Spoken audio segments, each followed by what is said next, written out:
Halo, selamat berjumpa kembali. Hari ini kita masuk di materi siklus pengembangan sistem informasi. Kita lanjut saja. Di sini ada yang pertama feasibility study atau kelayakan proyek. Jadi, pengertian feasibility study atau kelayakan proyek itu yang pertama merupakan kegiatan usaha yang direncanakan sesuai dengan kondisi potensi serta peluang yang tersedia di berbagai aspek. Yang kedua, peluang bahan pertimbangan dalam mengambil suatu keputusan apakah menerima atau menolak dari suatu usaha yang direncanakan. Kemudian, yang ketiga, studi kelayakan proyek merupakan penelitian tentang layak atau tidaknya suatu proyek dibangun untuk jangka waktu tertentu. Secara umum, studi kelayakan proyek merupakan suatu kegiatan yang mempelajari secara mendalam tentang rencana proyek atau usaha yang akan dijalankan dalam rangka penetapan layak atau tidaknya suatu proyek usaha. Kemudian bagian kedua, analisis sistem. Analisis sistem merupakan suatu teknik pemecahan masalah yang menguraikan sebuah sistem menjadi beberapa bagian komponen-komponen dengan tujuan mempelajari kinerja dari masing-masing komponen dan interaksi mencapai tujuan. Jadi analisis sistem yang digunakan sebagai pembelajaran sebuah sistem dan komponen-komponennya sebagai prasyarat desain sistem untuk sistem yang akan dibuat ataupun sistem yang akan diperbaharui. Kemudian kita lanjut.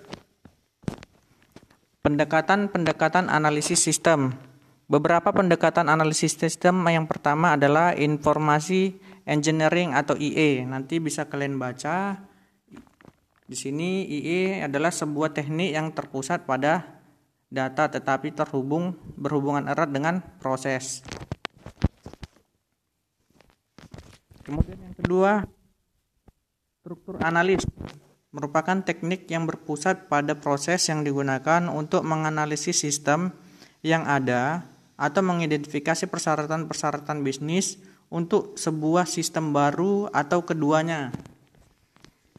Pemodelan yang digunakan untuk struktur analis adalah diagram alir data atau data flow diagram.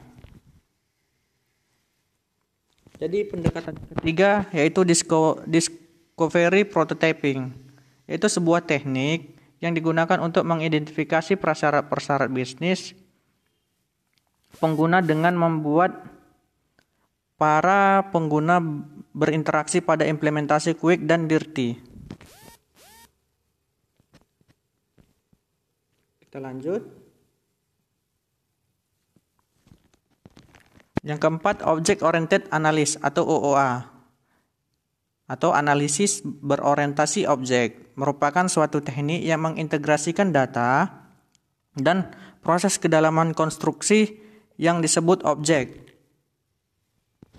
Yang kelima yaitu Rapid Architect Analysis, yaitu suatu pendekatan yang mencoba untuk memperoleh model-model sistem dari sistem yang ada atau prototipe discovery.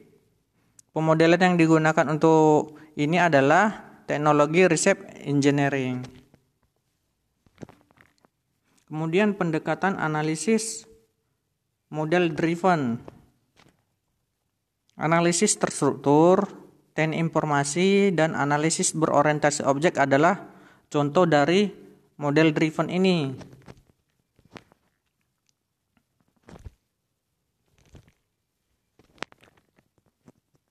Pendekatan analisis model driven yaitu analisis terstruktur, teknik informasi, dan analisis berorientasi objek adalah contoh dari model driven. Analisis model driven merupakan analisis yang menggunakan gambar atau bagian yang digunakan untuk mengkomunikasikan masalah-masalah,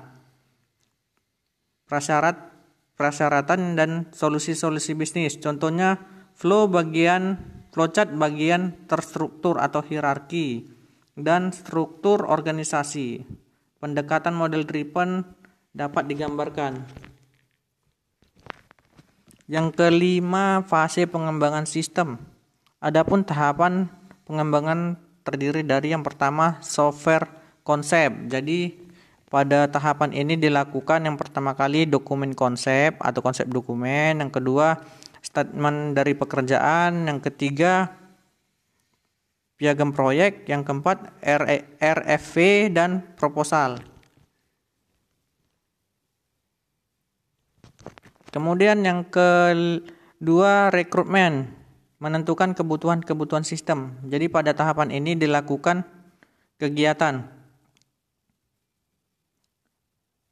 Yang pertama A, rekrutmen dokumen atau penentuan syarat-syarat dokumen.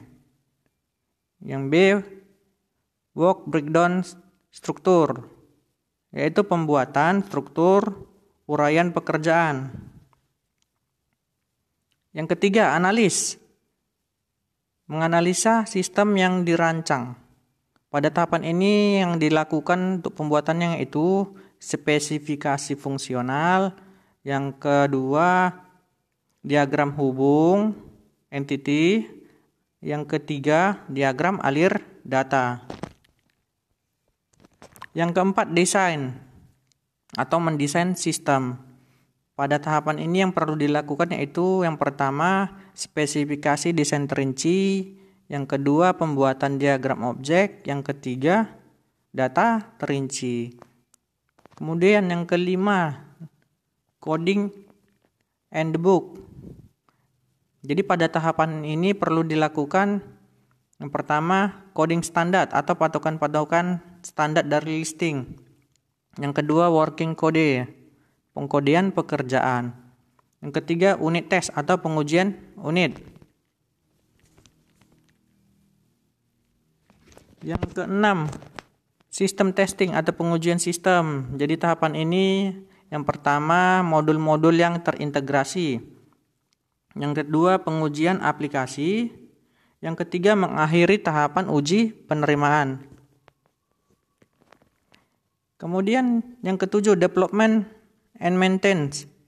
Jadi pada tahapan ini yang perlu dilakukan maintenance spesifikasi atau pemeliharaan spesifikasi. Yang kedua, penyebaran aplikasi. Yang ketiga, pusat atau tempat analisis performansasi. Yang keempat yaitu rencana pengembangan dari perangkat lunak. Jadi gambar fasenya, fase pengembangannya sebagai berikut. Nanti kalian bisa lihat di gambar, mulai dari software konsep, rekrutmen, analis, desain, coding debugging, sistem, dan development system. Oke, sampai di sini dulu materi kita. Sampai berjumpa di materi selanjutnya. Selamat belajar. Terima kasih.